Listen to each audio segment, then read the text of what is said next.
किसी राज्य में एक प्रतापी राज्य हुआ करता था।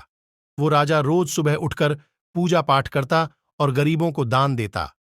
अपने इस उदार व्यवहार और दया की भावना की वजह से राजा पूरी जनता में बहुत लोकप्रिय हो गया था। रोज सुबह दरबार खुलते ही राजा के यहाँ गरीब और भिखारियों की लंबी लाइन लग जाती थी। राजा हर इंसान को संतुष्ट करके भेजते थे। किशन और गोपाल नाम के दो गरीब भिखारी रोज राजा के यहाँ दान लेने आते।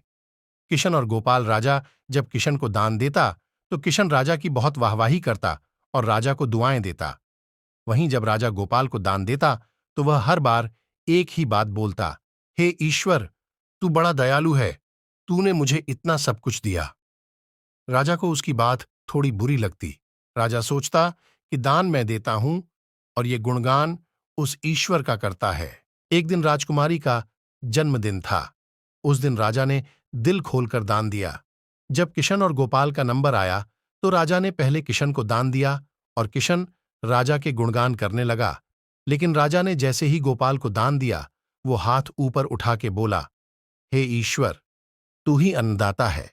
आज तूने मुझे इतना दिया, इसके लिए प्रभु तुझे धन्यवाद देता हूं। राजा को यह सुनकर बड़ा गुस्सा आया।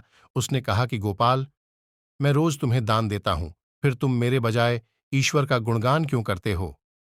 गोपाल बोला, राजन देने वाला तो ऊपर बैठा है, वही सबका अन्नदाता है, आपका भी और मेरा भी। यह कहकर गोपाल वहां से चला गया। अब राजा ने गोपाल को सबक सिखाने की सोची। अगले दिन जब किशन और गोपाल का नंबर आया तो राजा ने किशन को दान दिया और कहा, किशन, मुझे गोपाल से कुछ बात करनी है, इसलिए तुम जाओ और गोपाल को यहीं छोड़ जाओ। और हाँ, आज तुम अपने पुराने रास्ते से मत जाना। आज तुमको राजमहल के किनारे से जाना है, जहां से सिर्फ मैं गुजरता हूं। किशन खुशी खुशी दान लेकर चला गया। राजमहल के किनारे का रास्ता बड़ा ही शानदार और खुशबू भरा था। संयोग से राजा ने उस रास्ते में एक चांदी के सिक्कों से भरा घड़ा रखवा दिया था। लेकिन किशन आज अपनी मस्ती में मस्त था। वो सोच रहा था कि राजा की मुझ पर बड़ी कृपा हुई है, जो मुझको अपने राजमहल के रास्ते से गुजारा।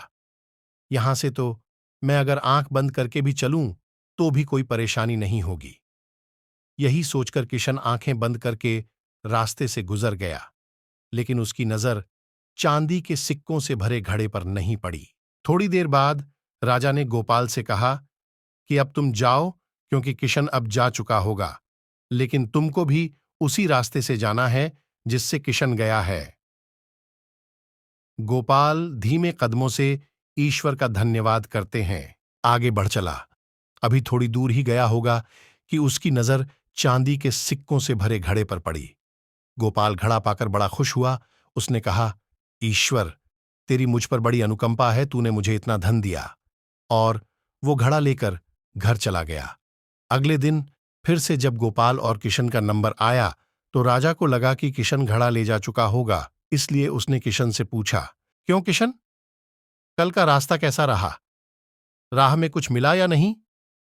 किशन ने कहा, महाराज, रास्ता इतना सुंदर था कि मैं तो आंखें बंद करके घर चला गया, लेकिन कुछ मिला तो नहीं। फिर राजा ने गोपाल से पूछा तो उसने बताया कि राजा, कल मुझे चांदी के सिक्कों से भरा एक घड़ा मिला। ईश्वर ने मुझ पे बड़ी कृपा की। राजा किशन से बड़ा गुस्सा हुआ। उसने कहा कि आज मैं तुझे धन नहीं दूंगा, बल्कि एक तरबूज दूंगा।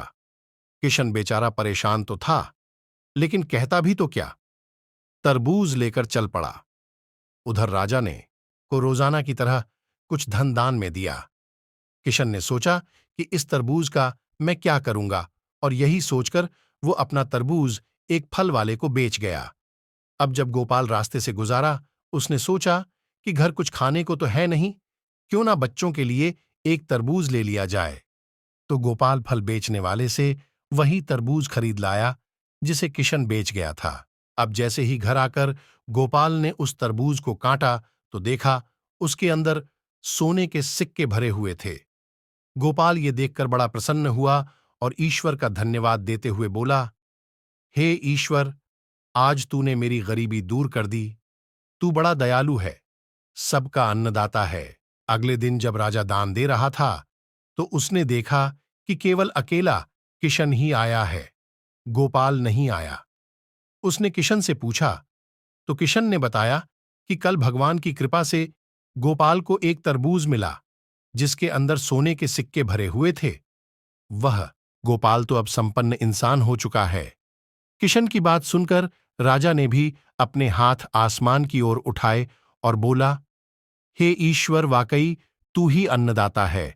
मैं तो मात्र एक जरिया हूं, तू ही सबका पालनहार है। राजा को अब सारी बात समझ आ चुकी थी।